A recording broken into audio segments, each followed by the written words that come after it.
咁大家好啦，咁歡迎嚟到我哋呢個犯罪學高級文憑嘅一個課程嘅簡介咁我哋今日咧就會講一講究竟犯罪學高級文憑呢一個嘅課程嘅。先有啲簡單嘅問題啦，俾大家可能都反思下，究竟諗下我哋犯罪學其實係讀乜嘢嘅咧？咁其實我哋犯罪學高級文憑，究竟你會覺得係讀分析罪犯嘅心理啊，定係了解犯罪嘅原因，還是係點樣去減低罪案嘅發生呢？唔知大家點諗呢？咁其實我哋呢一科咧，犯罪學高級文憑咧，咁就係會讀晒我哋以上三樣我哋所講過嘅嘢嘅，即係我哋會了解下究竟犯人嘅心理係啲咩啦，點解犯罪者會犯案啦，或者點解會有犯罪嘅出現啊？咁因為我哋成日都講啦，會唔會係因為啲罪犯心理有問題而佢哋去犯法呢？咁但係根據我哋嘅犯罪學到嘅知識，就會知道原來因為心理而犯法嘅人呢，並唔係佔大多數，好多時候都係因為一啲社會嘅原因、一啲社會嘅問題導致犯罪嘅發生。例如我哋成日都講一個社會問題就係貧窮，點解啲人會去犯法，會去甚至去偷一啲麵包或者偷一啲飯盒，其實可能係因為貧窮嘅原因冇飯開，冇錢食飯而要去犯法。第三樣嘢我哋要學到嘅就係我哋點樣透過我哋知道嘅呢一啲犯罪嘅原因去減低犯罪嘅機會咧？呢個就係我哋要喺我哋呢一個犯罪學高級文憑入邊會學到嘅資訊啦。咁亦都會學到另一樣嘢，就係一啲刑事司法嘅一個制度會係點樣呢？例如好簡單，謀殺我哋有冇一個最低嘅刑罰呢？咁其實謀殺最低嘅刑罰就已經係終身監禁，因為謀殺係一個好嚴重嘅一個罪行，係一個最嚴重嘅罪行。無論只要一旦判刑係判到你係判到某人為謀殺嘅話，罪成嘅話咧，咁終身監禁咧係冇得比噶啦，一定係咁樣嘅。咁亦都我哋會除咗我哋學嗰啲犯罪嘅成因之外，學我哋一啲刑事一啲叫做 criminal justice 之外咧，我哋都會有另一科，我哋另一科咧就係一啲關於法證嘅事件啦。我哋個科個名咧就叫做法證心理及刑事偵緝。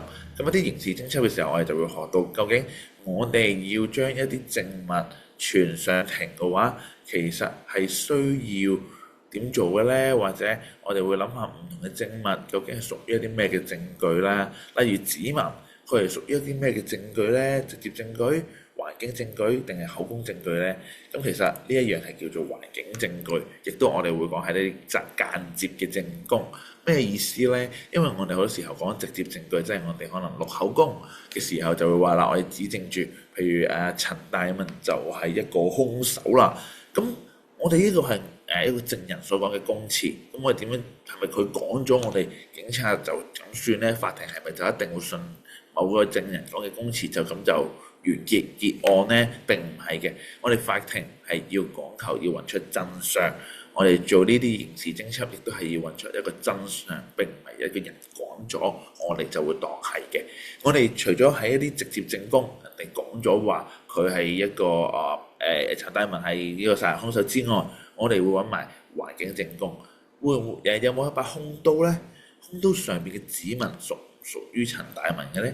現場會唔會有一啲其他嘅衣物纖維呢？嗰啲衣物纖維亦都係咪屬於我哋當時犯案嘅一個兇手嘅呢？我哋會揾埋呢啲嘅環境證據去證明呢一個嘅直接嘅口供係一個確信嘅一個證據嚟嘅。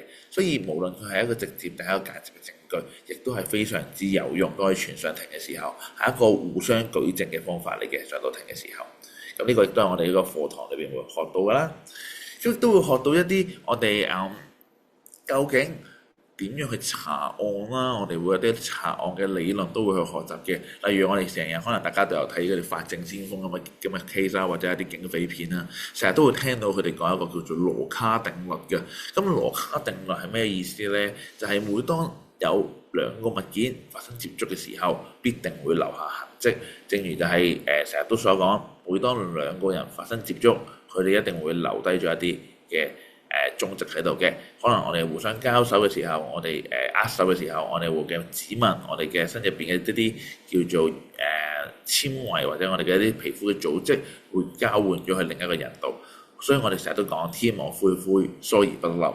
每當一個案件發生嘅時候，佢哋一啲犯人去到一個兇案嘅現場，必定會留下佢哋嘅痕跡，必定會留下佢哋嘅蹤跡。所以犯咗案嘅人呢，係永遠都走唔甩嘅。好啦，咁我哋再講多少少認識我哋嘅課程之前呢，我都想俾一段簡單嘅宣傳片啦，好簡單咁介紹我哋嘅課程俾大家睇。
咁我諗大家都可能對我哋呢課都有興趣啦，睇到你呢個位置嘅時候，咁我都想同大家講一講我哋一個課程嘅結構究竟係點樣呢？咁我哋嘅課程嘅結構呢，就係涵蓋咗我哋而家喺熒光幕上邊見到嘅咁多個科目啦。例如我哋會見到你熒光幕嘅左手邊，我哋會見到你有我哋會需要讀一啲通識及語言嘅科目啦。呢個係基本上我哋一個高級文憑課程一定必須要涵蓋嘅課程。但可以見到嘅我哋因為係高級文憑嘅課程嘅關係呢，我哋需要讀嘅通識科目咧唔多，最主要係要讀翻啲語言同埋電腦相關嘅，就係例如可能我哋嘅中文啦、英文啦，同埋啲 AI 相關嘅資訊啦。咁呢個亦都係大家必須要去理解，亦都係要應用到嘅一啲語言嘅科目或者電腦嘅科目啦。另外，我哋仲有一科叫做日常生活社會學嘅，呢一科亦都係對於我哋犯罪學嚟講咧，非常之有用嘅一個科目，裏邊學到嘅一啲社會嘅學嘅理論咧，我哋都會繼續喺我哋嘅犯罪學延伸落去。因為大家都要需要知道嘅就係，我哋犯罪學其實都係一個社會科學嘅其中一個分支。我哋可以話係喺心理學同埋社會學嘅中間嘅一個科目。咁所以社會學亦都好重要啦。跟住社會學之後，我哋可以望到右手邊嘅主修科目，你會見到有一科就係刑事調查及法庭心理，一個心理學，亦都係我哋主要會學，亦都係我哋啱啱講我哋查案比較最多人會有興趣嘅科目啦。而且我哋都會學一啲叫做司法制度嘅概論啦，我哋會做啲了解下香港呢個司法體系，理解下我哋嘅基本法，同埋我哋講緊香港係一個呢個common law 嘅地方，究竟係點樣實行嘅呢？我哋嘅法律制度係點樣嘅呢？點樣可以告到人哋上庭呢？一個警察或者一個執法部門，佢需要做啲咩？要推論到一個咩嘅地步先至可以上庭呢？我哋亦都會課程入邊咧，包括咗一啲叫做法庭嘅參觀喺裏邊嘅。咁另外我哋都會學犯罪學嘅理論啦，了解下香港嘅社會問題啦、社會福利及政策啦。究竟我哋學咗嘅犯罪學理論點樣可以幫我哋做一個犯罪預防同埋一個保安管理？另外亦都有關於紀律部隊及執法嘅理論咧，我哋都會學到嘅。因為好多同學都有大部分同學咧讀完我哋嘅犯罪學高級文憑之後咧，係諗住投身去唔同嘅紀律部隊嘅。咁所以咧，我哋唔單止會學紀律部隊嘅資訊之後咧，我哋都加咗一科叫做體適能訓練喺裏邊，俾同學可以喺呢一個嘅課程裏邊咧，都可以有一個掌握到點樣去運用自己嘅肌肉啦，點樣操練自己嘅體能，可以去投考紀律部隊。咁都雖然有啲同學咧未必係一定想去投考紀律部隊嘅，亦都可以當係一科健身嘅課程。咁亦都唔需要太擔心呢一科嘅合格率咧，一向都係偏高嘅，同埋佢攞嘅分數咧都唔會話太低。咁亦都係啦，我哋都會學到領袖及溝通訓練啦。如果同學就算無論將來諗住做紀律部隊，擔任一啲比較高級嘅職位又好，或者諗住出嚟社會投身，諗住係做一啲比較高層嘅職位，做一個領導嘅階層嘅話，呢一啲領導及訓練溝通訓練咧，亦都係好需要嘅。而且我哋都會有另外一啲心理學嘅概論啦。而且我哋呢科係一個高級文憑嘅課程，我哋會包括一個實習喺裏邊嘅。咁我哋實習之前咧都要上一啲預備嘅課程。咁我哋實習咧，我哋轉頭再講多少少。咁呢個大概我哋嘅課程。咁另外呢個課程裏邊之外，我哋仲包括咗一個90小時嘅實習嘅計劃喺入邊。每個同學都必須喺課程修讀完畢之前咧，完成咗呢個90小時嘅實習嘅。咁我繼續講落去啦。咁就係嗱，咁亦都係我哋點解要揀我哋香港都會大學李嘉誠專業進修學院嘅犯罪學高級文憑咧？我可以同大家講啦，喺香港嚟講咧，應該冇幾多間學院係會擁有一個叫做 CSI Room 我哋嘅犯罪現場鑑證室。我哋係有一間嘅班房設計咗，係專俾同學我哋嘅犯罪學高級文憑同學去使用嘅。佢係一個模擬犯罪嘅現場，裏邊有唔同嘅工具啦，俾同學喺個犯罪現場裏邊去學習搜證、鑑證嘅工作。另外，我哋都同我哋學院另一科分子檢測嘅科目咧做咗啲合作，佢哋亦都會幫我哋咧去搞一啲嘅 workshop，係幫我哋驗一啲DNA fingerprint 嘅測試啦，一啲DNA 指紋嘅檢定啦，去對比下犯人嘅 DNA 啦，同埋一啲藥理嘅檢定，去睇下究竟有冇死前有冇食過毒品，或者會唔會食過任何藥物，或者一啲毒理嘅測試，我哋都會喺呢一個課堂入邊咧都會涵蓋咗嘅。另外啱我哋都講啦，我哋會有一個實習嘅體驗。咁我唔知同學對實習有咩概念啦？咁定係一份工作啊，定係繼續一個返學啦？咁我哋一個實習嘅體驗咧，其實就係基於工作，亦都係一個上課嘅經驗嚟嘅，俾你用一個另外嘅體驗，用一個返工嘅體驗去學習。咁所以我哋做嘅工作亦都同我哋社會學有關嘅，或者話同我哋嘅犯罪學有關嘅，就係我哋要去擔任一啲保安。但係係咪淨係擔任你屋企樓下嘅保安咁簡單咧？咁當然唔係啦。你可以睇我哋呢一張相，右手邊實習體驗嗰兩張相，你就可以發現到啦。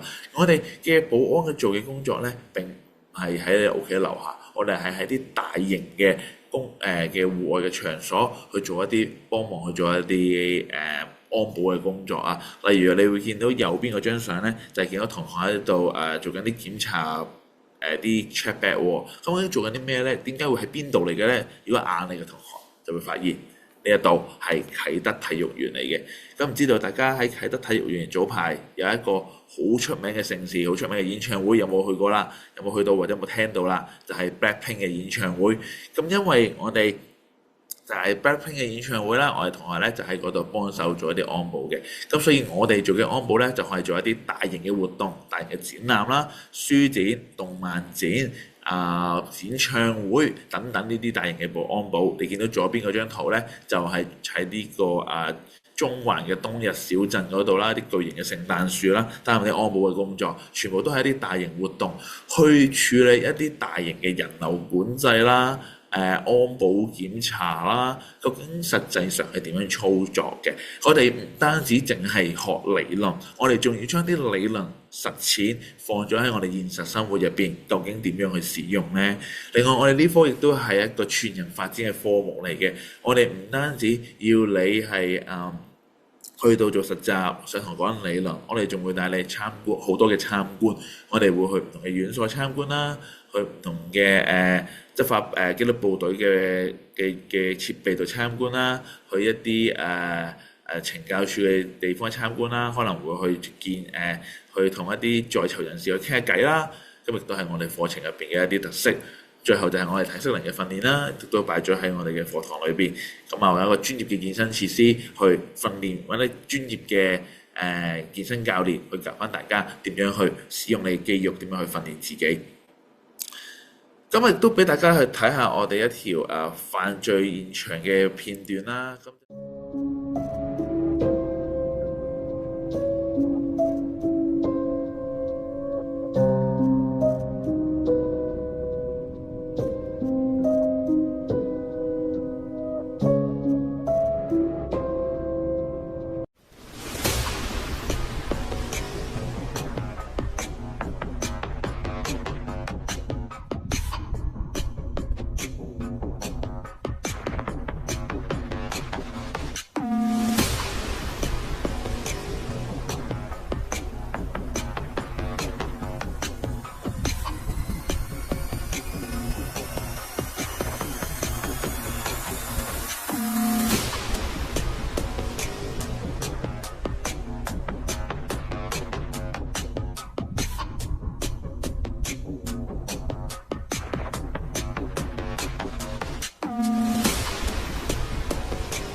嚟到呢個位置留得到喺度睇到咁耐條片啦，應該都係對我哋個課程有興趣啦。咁有啲乜嘢嘅入學資格呢？咁你見到我哋嘅入學資格呢，其實就係有5個2咁就可以噶啦。當然我哋5個2呢係包括中文同英文嘅。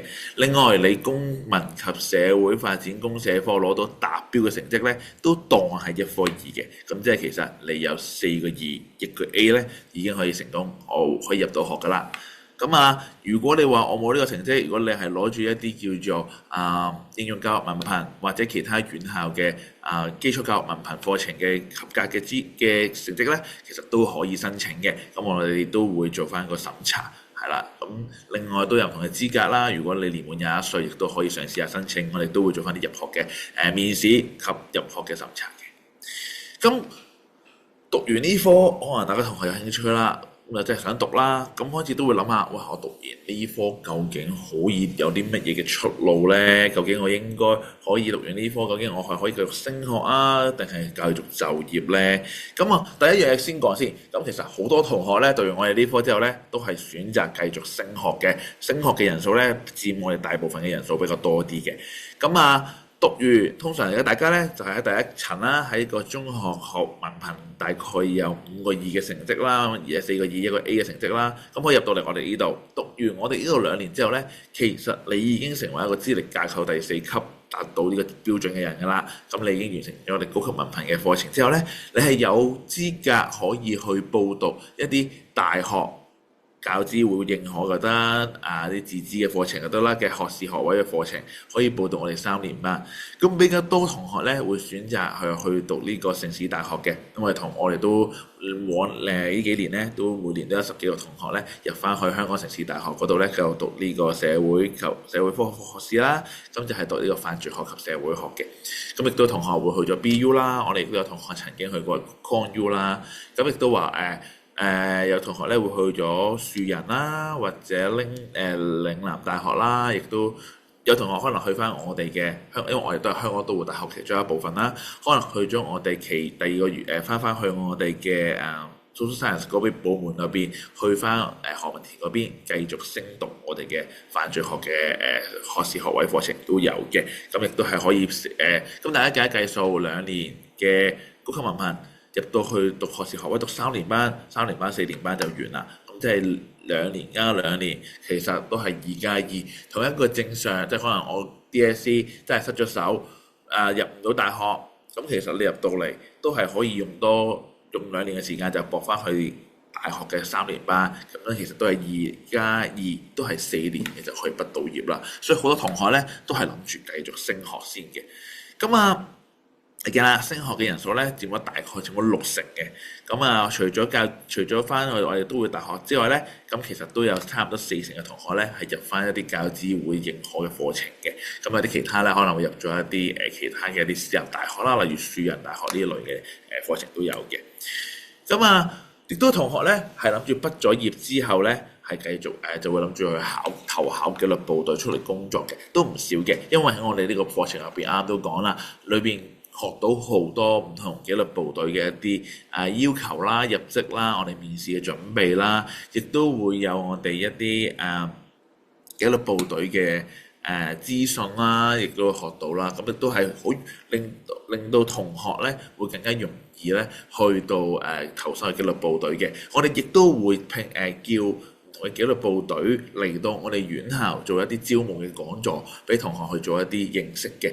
咁亦都有同學咧係選擇咧，可能係讀完我哋嘅高級文憑課程之後啦，跟住再升讀大學，讀埋嗰2年，即係完成埋個學士學位課程，先至去投考紀律部隊，去投考一啲督察級嘅位置。咁亦都有屢見不少嘅，亦都好多同學係會成功。咁亦都有同學可能會喺我哋讀緊高級文憑嘅中間嘅時間咧，就利用暑假嘅時間咧去做呢個輔警。我哋今年咧都有3位嘅同學咧係入咗班去咗做輔警嘅。咁亦都有一位咧係已經一路翻學一路翻緊輔警呢份工作㗎啦。咁亦都係一個唔錯嘅一個出路，大家都可以考慮一下。當然啦，做紀律部隊當然係一個人工好，亦都好長期都需要好多嘅人手啦，人手成日都係短缺啦，警隊又短缺啦，其他嘅紀律部隊咧都係長時間要缺人嘅。ICAC 啦、飛行服務隊啦，亦都係裏邊一啲我哋嘅紀律部隊嚟嘅。入到紀律部隊又有好多嘅唔同嘅 allowance 啦，唔同嘅津貼啦，亦都係幫助大家可以一個享用一啲咁多嘅福利嘅。咁所以亦都係好多同學諗住讀完我哋呢科之後，或者再讀完個學士學位之後咧，會繼續投考紀律部隊。咁啲同學就話啦：哎呀，我可能成績都未如理想喎。4個21個 A 我都驚驚地，未必做到喎。驚可能英文或者中文會跛腳喎。咁我哋咧學院咧亦都提供咗一個升學嘅途徑俾大家嘅。我哋知道總之有心就唔怕你冇書讀嘅，你總之條大路都通羅馬，好似好老土咁樣。咁所以我哋咧都提供咗一個叫做基礎教育嘅文憑啦。讀完呢個基礎教育文憑之後咧，就會等於你有資格可以讀我哋嘅高級文憑嘅課程。呢個只不過1年嘅課程啦。你可能個基礎打得唔好，喺呢1年嘅時間入邊打返好你嘅基礎，令到你可以將來繼續可以升學。咁讀完呢科之後咧，我哋仲有啲科目嘅豁免嘅。我哋做呢個做例子啦。我哋有個同學以前以文咁佢喺我哋呢度咧就讀基礎教育文憑嘅。我讀咗1年基礎教育文憑之後咧，咁就繼續升讀我哋嘅犯罪學高級文憑2年。而家佢上年畢業嘅，佢而家已經喺浸會大學嗰度咧讀緊社會科學嘅學士啦，政治及國際關係學嘅讀呢科。你見到同學咧，其實都係可以，不過用多1年嘅時間，咁其實佢都可以繼續升翻去一啲教資會轄下嘅大學度繼續升讀，絕對係冇問題嘅。而且你會見到咧，我哋係有3科係可以做到個豁免嘅：日常生活社會學啦、英文啦，同埋一科人工智能咧及數位素養咧，其實係可以做豁免嘅。換言之，你可以用更多嘅時間去專注喺其他嘅學科嗰度，攞得更加好嘅成績。人哋要讀呢3科，你就唔需要讀呢3科。呢3科你就可以用呢啲時間去精進你其餘需要讀嘅科目啦。咁呢啲咧就係我哋嘅一啲畢業生去過唔同嘅大學啦。你會見到佢涵蓋咗香港大部分嘅大學嘅教資會轄下嘅大學都涵蓋咗㗎啦。因為排版嘅問題，我哋不能盡錄晒所有嘅畢業生喺呢度。我哋嘅畢業生當然係唔止呢度咁少啦，係多過呢度好多好多嘅。咁可以睇下我哋嘅畢業生都喺唔同地方度畢咗業嘅，係啦。咁啊，去到最後啦，咁大家都想分享一段短片係我哋啲畢業生嘅分享嚟嘅。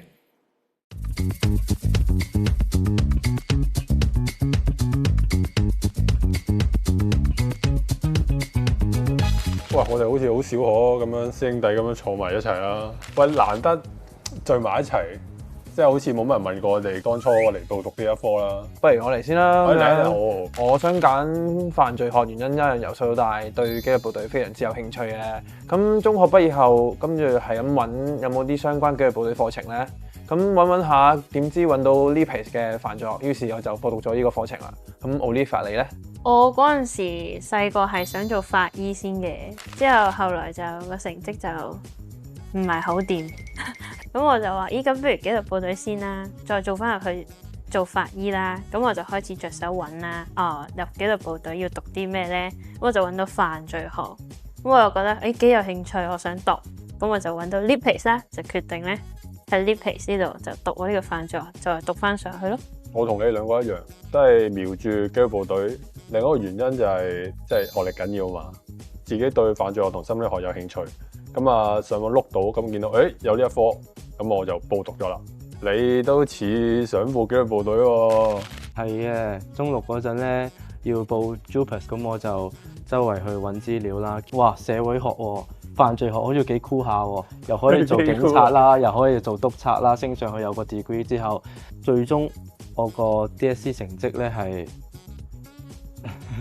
麻麻，所以咧我就去揾下有冇咩副學士或者高級文憑係可以銜接到呢啲課程嘅。咁我揾下，都係揾到 LEAPACE 喎，咁就犯罪學啦，啱啱好啊，咁就入咗呢度啦。好，咁講起公開試啦，咁我當初就係公開試一般般，所以我就決定工作假期睇下世界啦。咁之後就覺得學歷都係一個好緊要嘅因素啦，咁我就翻嚟繼續讀犯罪學高級文憑，跟住就博到而家喺 MU 繼續讀呢個 part-time degree。我都係同大家一樣，考公開試考成績唔好啦。咁因為嘅成績令到我唔開心喺度啦。咁但係為咗自己嘅夢想，我從來都冇放棄過自己啦。咁於是我就報讀咗 LEAPACE 嘅毅進文憑課程啦，順理成章咁樣就畢咗業啦。喺毅進文憑課程都發掘咗對學習呢樣嘢有一定興趣啦，同埋亦都發覺到 LEAPACE 嘅老師嘅悉心教導啦，同埋佢哋嘅鼓勵咧，令到我繼續可以直升上去嘅。咁於是我就報讀咗 LEAPACE 嘅高級文憑課程啦。少不免喺高級文憑課程一定係遇到好多嘅困難啦。只要積極咁樣主動咁樣揾老師去求助咧，其實可能自己嘅成績有一定嘅幫助同提升嘅。咁亦都如我所願，亦都考入咗香港城市大學。咁 Olivia 你咧？我就 DSE 需要中文，咁我就已經冇理 JUPAS 啦，咁啊擺晒成副心機落 EF 啦。咁其實就嗰陣時唔係得 LEAPACE 收咗我嘅，咁我諗啦，讀邊個好咧？咁嗰陣時我就開咗佢哋啲課程嚟睇啦，咁我見到原來 LEAPACE 咧係有得讀呢個 Forensic Psychology，咁咦 OK 喎，咁我又可以讀到紀律部隊嘅嘢啦，同時我又可以讀到第二個想讀嘅法醫搜證嘅嘢啦，咁中晒，咁啱啦，好啦就讀啦，我而家咁樣讀啦，咁讀得幾開心啦，咁又成績又好好啦，仲讀 CTU 添，呢個先係重點。咁各位師兄師姐讀完呢個成個課程之後咧，有咩經驗或者得着分享下？我最大嘅得着就係喺社福機構，即係使用葵會啊，或者探訪獨居老人嗰一 part 度，咁就學咗好多紀律部隊用到嘅應付特殊情況嗰啲技巧，原來喺社福機構入邊做嘢都用到嘅。對於我嚟講，最大得着就係當然喺人際方面，同埋喺犯罪學嘅知識技能有一定嘅提升喺度啦。課程入邊最難忘嘅得着就係我知道 LEAPACE 同警察部門有一定嘅合作啦，即係例如可能有參觀警署啊、自警城計劃啊，同埋一啲警情計劃，知道警察日常執行職責嘅工作啦，同埋拘捕程序等等嘅重要性喺度。咁亦都幫助我提升投考紀律部隊嘅重要性喺度嘅。咁我呢2年咧都玩咗好多嘢，參觀啦、聽講座啦，同埋好多活動啦。最印象深刻咧就應該係參觀法庭。咁你平時好少有機會入去聽啦，佢一開門俾我哋入去參觀嗰下咧，我已經覺得有一股專業撲埋嚟。咁然之後係哇隻眼閃晒咁啦，咁啊有得玩模擬法庭啦。咁然之後咧，咁就可以感受埋成個 process 一次，好深深咁感受到嗰股法治精神。咁你咧都讀咗成年啦喎。除咗學術上面，仲有工作實習方面呢，其實我喺學校都有參加一啲英文嘅工作坊，去提升我自己嘅英文能力嘅。除此之外呢，學校都有提供一啲升學嘅講座，去幫我去進行一啲生涯規劃，幫我鋪一條路出嚟，指導我點樣繼續行落去。咁頭先大家都講咗好多自己好多得着啦，咁唔知大家未來計劃係點樣？咁我自己就諗住完成埋呢個兼錄制之後，就睇下可唔可以投考到更加高級職位嘅紀律部隊啦，跟住睇下有冇啲更加好嘅機會。咁我亦都喺大學生3年級之後成功咗投考咗輔警啦，而家亦都做緊軍裝巡邏小隊啦，負責警察日常工作嘅職責嘅。咁亦都希望將來能夠成為一名出色嘅執法人員嚟奉獻翻呢個社會嘅。我就諗住繼續讀啦，至少讀埋個學士先啦。咁當然同時我都會開始着手準備投考紀律部隊㗎啦，都差唔多時間㗎啦。就當下而言呢，我就諗住係進修我嘅英文能力嘅，將我嘅英文能力推到最好，因為我嘅弱點嚟㗎嘛。然後就持續進修，不斷咁樣提升自己競爭力，係我未來嘅一個目標嚟嘅。咁我覺得無論咩決定都好啦，咁起碼即係讀咗犯罪學嗰個文憑之後，其實已經有個機會可以去投考紀律部隊啦。咁睇下你第時嘅決定係點樣。咁無論咩決定都好啦，咁最緊要唔好放棄，努力繼續堅持，咁啊一定會得到你自己想要嘅嘢。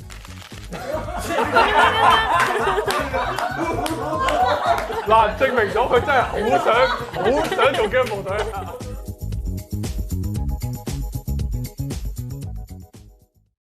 咁啊，睇完呢段片啦，咁啊見到我哋嘅同學啦，咁最後講得好好嘅，我哋嘅大師兄講咗一句，就係要堅持先可以去到你自己想要嘅目標。